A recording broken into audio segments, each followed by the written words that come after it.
Hi and welcome. This is Terry Bach, your host for the Rewrite Your Money Story series. The topic of debt is so important to me because I know how much it affects all of us in so many ways. And in talking with entrepreneurs, I've seen how many of us overspend in our businesses and end up in debt for a variety of reasons. So I've invited several experts on money and business to discuss the topic of this event, which is how entrepreneurs get into debt, how to avoid that, and how to get out of debt once they're there. Today, I've invited Susan Epstein of Highly Profitable Practice. Susan grew her coaching business to multi-six figures in less than 10 months. It's amazing.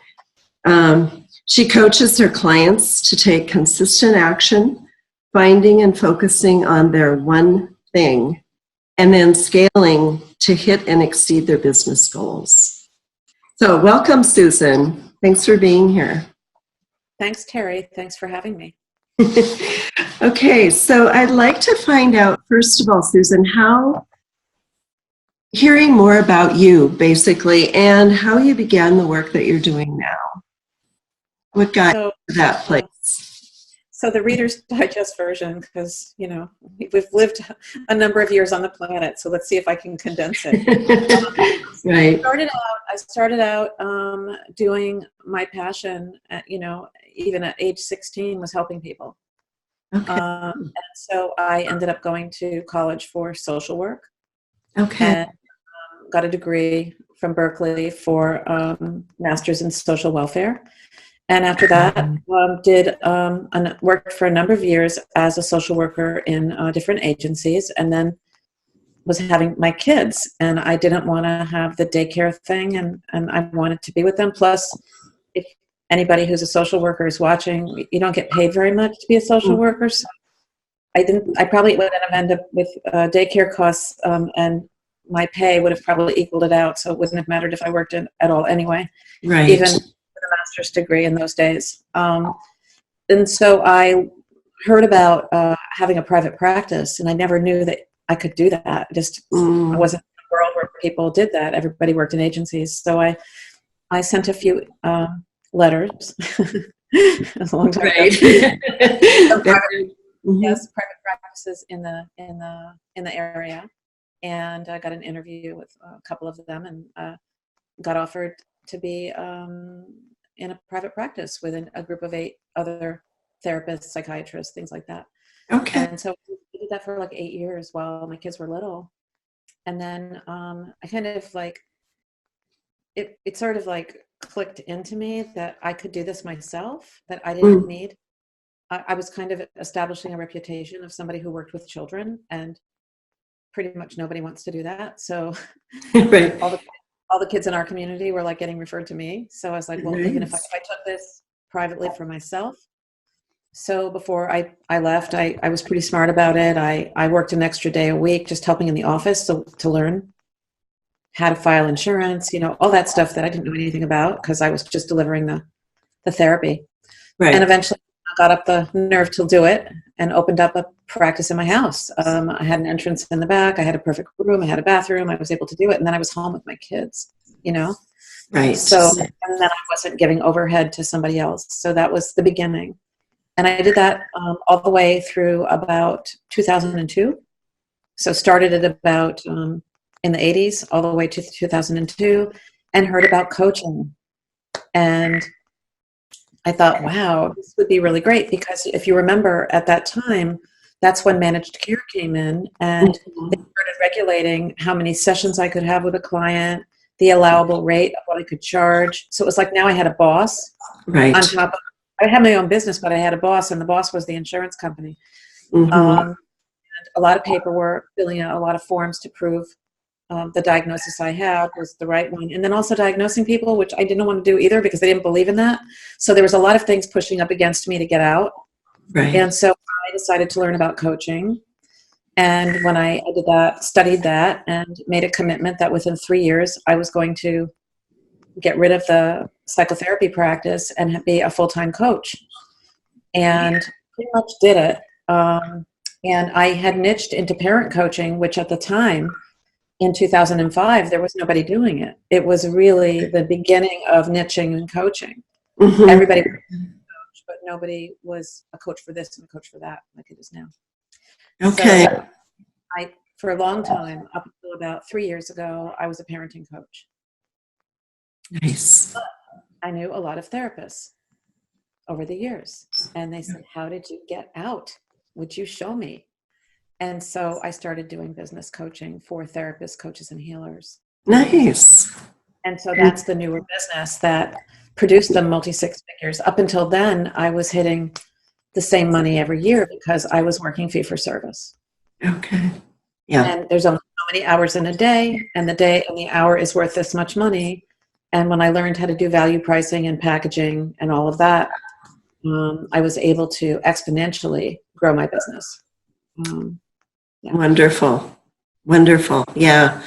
And I don't know when coaching actually really started getting big, but you must have been pretty much at the beginning of it. I'm thinking. Yeah. It was.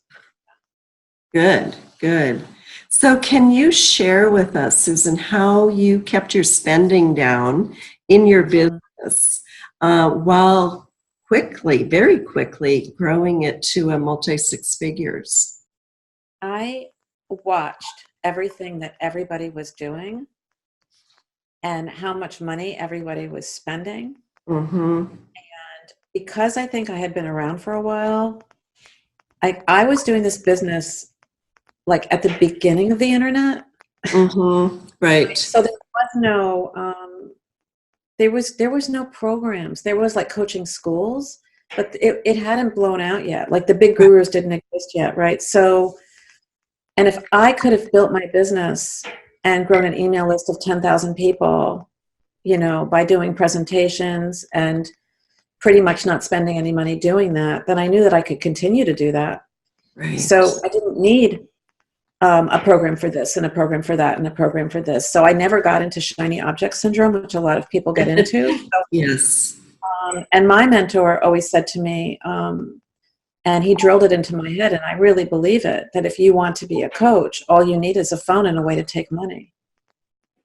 You know, there was a world before the internet. Right. Yes, there was. Right. And it was a world that it worked for a lot of us. I mean, some of us were in traditional jobs, but there were entrepreneurs before the internet that, you know, were in networking groups and hit the pavement and made appointment with people and had coffees and still supported our families. So I never, and I think also, which is kind of funny, I always talk about my learning disability. I have this like little learning disability, well, sort of a big one, but I am really bad with remembering organizational steps. Like I'm a very visual learner. Okay. And there's many things that technology-wise I would never, ever touch. So even in the beginning, when I was first doing parenting, I hired my first VA when my coach was trying to teach me how to use a shopping cart over the phone. Like literally, there was no video then either. Right. That I stayed away from needing anything because somebody was doing it for me, and she was very, you know, reasonable. So that was the only thing I ever invested in was a virtual assistant for $35 an hour. Like that was my business. Yeah. Yeah, I had to pay for hosting my website, but you know, my bills were always really, really, really low because I utilized relationships and relationship building in my business rather than a fancy program that had a promise that wasn't going to deliver, right? Right, exactly. Yeah, right. That's where I think a lot of entrepreneurs get into trouble is thinking, oh, this will help me, and then pretty soon, especially if they don't help them, they're in. No, especially if they don't, yes, yes. Yeah, okay. So a big question that comes up a lot for myself and the other entrepreneurs I've worked with is, how do you know if something is a good investment versus just borrowing or, you know, just buying something? So how do you determine what type of investments or borrowing is really okay for somebody, especially a new business owner? So I think that the best programs are human driven, where you're actually getting mentored by somebody who did it before you. And it doesn't really matter like how far. It's probably better if they're not like if you're a brand new coach, you probably don't want to get coaching from somebody who's a $5 million coach. Right. A, you won't be able to afford them. B, they'll hand you off to somebody else that doesn't even understand their business model, or they've corrupted their business model because they're trying to teach somebody else's business. But to work with somebody who's maybe 2 steps ahead of you. Right.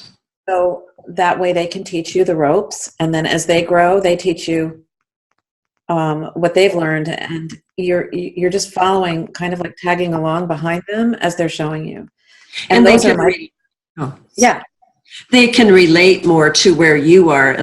Whereas if you're hiring somebody way up there, it's, they forget, I think, what it's like. I think a lot of people will go to these big live events with, you're trapped in this room for 3 days and they're promising you, you're going to have a 6-figure business or whatever the promise is. And then they get people up on stage who have done it, and which is like about 3% of people that actually do events. And then you believe it because it feels so good. And, you sell your farm.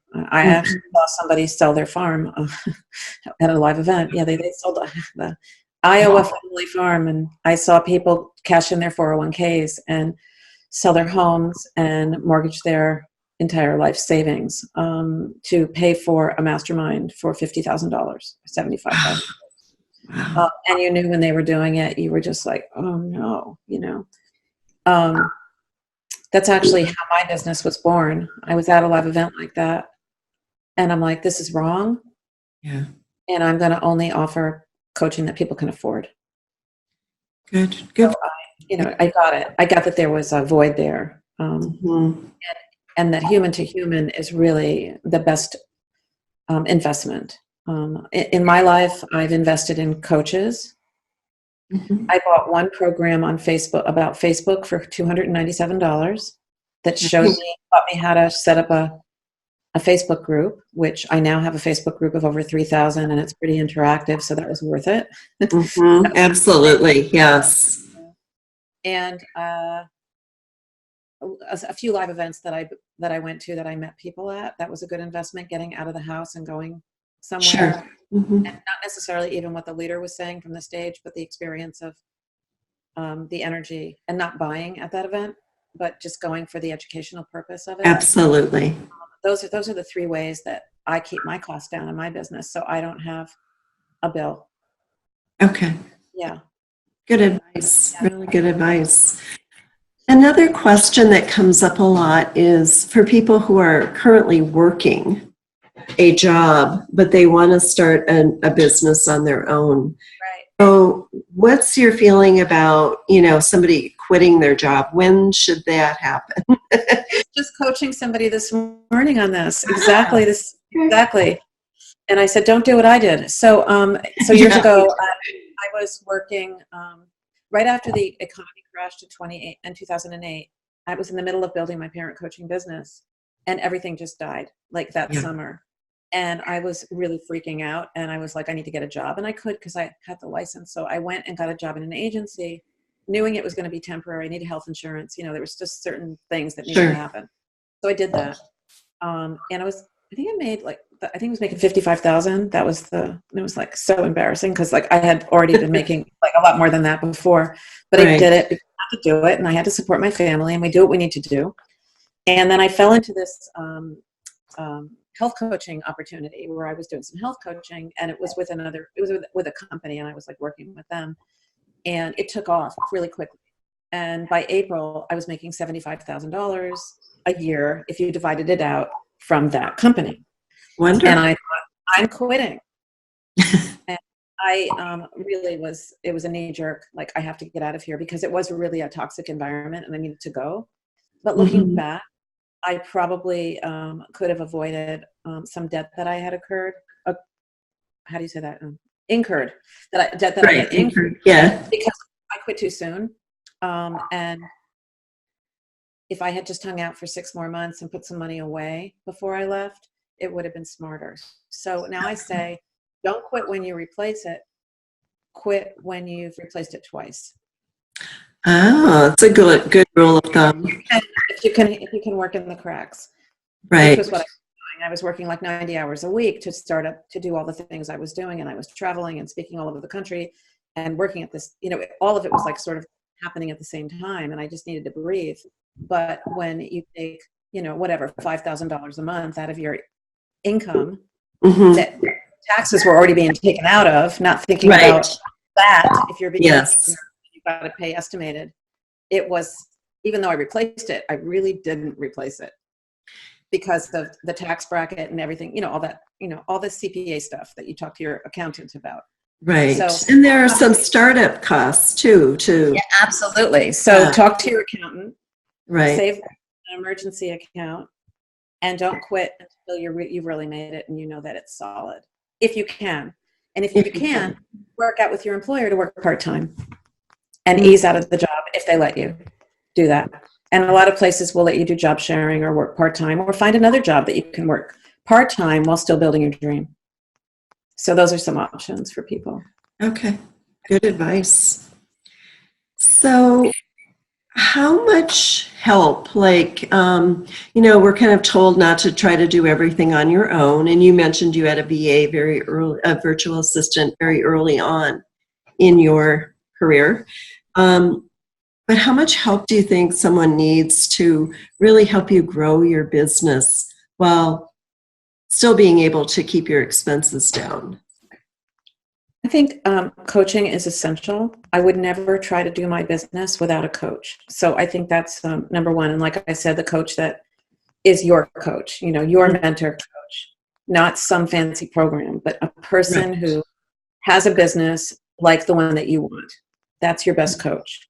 Right. They can show you, they can give you shortcuts. They can say, don't make this mistake. I did that already. So and I can't tell you what the price would be for something like that because it depends on what somebody's ability to and how much they want to invest. Mm-hmm. I'm not against borrowing money to invest into your business. I think it's a good idea if you have leverage. If you have great credit and you can do a PayPal credit has an awesome thing now that if you make money, they just take 30% each month out of it, so you don't feel it if you're producing money. Zero interest credit cards are quite abundant now, and even if you had to move your money a few times on a zero interest card, at least you're not paying, the interest, very high, 21% interest on something that you bought, And if you have a clear path to pay it off, that makes sense. Mm-hmm. Absolutely. And certainly, if you are doing something that you're trying to produce money monthly, figuring out how to get super focused so that monthly payment isn't a stressor. One thing that I've always done is I always paid for coaching in full and leveraged it, so I didn't have to see it coming through my credit card every month because that just made me, I didn't like that. I'd rather have it a business line of credit or a zero interest card that was separate from the pressure of having to pay $1,000 a month or whatever it was for coaching. Right. Exactly. And then I do believe, I do think that having a virtual assistant, because you can get somebody, depending on where you get them, for anywhere from $15 to $40 an hour, your time is better spent doing what you do best in your business, whatever that is for you. Yes. Not tech. And a lot of people say, well, I don't want to pay somebody to do that, yet they're staying up till midnight building a website. Mm-hmm. Exactly. And then it's very seductive because it's easy not to talk to people. And if your business is based on relationships, and you haven't been out of the house in a week or on the phone in a week, it's really time for you to do that, to get some help with the tech on your business. Yeah. And building your website feels like you're doing something, but it's not the best money-making thing to be working on. No, it's probably the worst thing you can do. Yeah, unless you have an internet-based business maybe, but... yeah, but then you're going to spend money driving traffic to it, so there's another problem. Yes. I know you work predominantly with coaches and therapists and healers. Are there any other things that you would suggest for people who might not be in those businesses? I think it's always the same. Like if I were business coaching other people, which occasionally I do, it would really be about moving yourself up the virtual triangle, so to speak. If you think about the bottom of the triangle, that's all the functional activities of this Right. business, Mm-hmm. right? Answering emails, writing copy, um, building your website. And then the middle is, sort of tasking those things out to somebody else. And at the top is the thought leader, the person who owns the company. That every time you look at your business, let go of those things in the bottom and start moving yourself up to see yourself as a business owner or the CEO of your business. And that way you're working on it, not in it. Now Mm-hmm. in the beginning we do everything, we wear all the hats, but as soon as you can start getting some of those hats away, Right. your business will expand and grow because you will be doing what you do best. Exactly. And Exactly. that makes me to invest in help if it's going to give you more hours and leverage you. Okay. And I think I'll ask one last question, which is, how would you kind of talk about the essentials of getting to a six-figure business? And maybe some of our listeners aren't interested in doing a six-figure business, but at least a successful business, whatever that might mean to them. Mm-hmm. So my question is, what do you think is essential to building a successful business? Well, I think the essential thing really is having one thing, not three things, not 20 things, but the one thing. When I started 3 years ago with this particular business, highly profitable practice, I built a group. It was called the Powerful Experts Mastermind. I grew the group. Mm-hmm. I found 10 people, launched it within a month, and then I started adding more people to that mastermind every month. That's all I did for 10 months, and that's how I went multi six figures. Wow. Because a lot of people I talked to said, I'm not interested in that, but could I work with you individually? Or people in the group said, could I have more time with you? And then they became an individual client. So quickly became an Right. organism that was just moving because I only did one thing, no matter what that one thing is for you. If you're a speaker, Exactly. if you're a speaker, then only speak. Mm-hmm. You're an author, then write. And then probably go speak, Exactly. speak, speak, speak, speak, right? Because you've got to get it out there. If you're, if you own like a brick and mortar, then find the one thing that gets people in the door so that that's the thing that people come in and want. Exactly. But don't be everything to everyone. Have one thing that makes you Okay. happy, that makes you get up in the morning, that you can feel really good about and do it better than anybody else. Exactly. And then you're more Yeah. focused. You're not trying to chase a lot of different things Yeah. at the same time. Yeah. Okay. So, Susan, would you describe the free gift that you have for our audience? I will. It's a roadmap, actually, a virtual roadmap that you can look at Okay. and also hear me walk you through it. So it's kind of Mhm. like a little video. And it's called How to Build a Six-Figure Business with Group Coaching. And so those people who want to do a group or a mastermind, and I think any entrepreneur, even if you're Right. a lawyer or you own a business, you could start a mastermind to make extra money of people in your professional field and Right. run it successfully and build it and have another stream of income for your business. So I think everybody should be in a mastermind, and I think everybody who wants to have one should have one. So this will show you, it really explains the one thing, and it shows you through math and mindset how to focus on the one thing. I And so I think wonder. Yeah. applicable to probably any business in terms of the way I built it was Mhm. one step at a time. That sounds fabulous. I can't wait to look at it myself. And for the audience, you can just click on the button below this video and download Susan's gift. So, Susan, I've really enjoyed talking with you and getting your expert advice on a lot of things that are important for growing a business. And I also want to thank the audience for being here on this Rewrite Your Money Story series. So tune in tomorrow for our next expert, who will also be talking about overspending, getting into debt, and then how to get out of debt. So thank you all.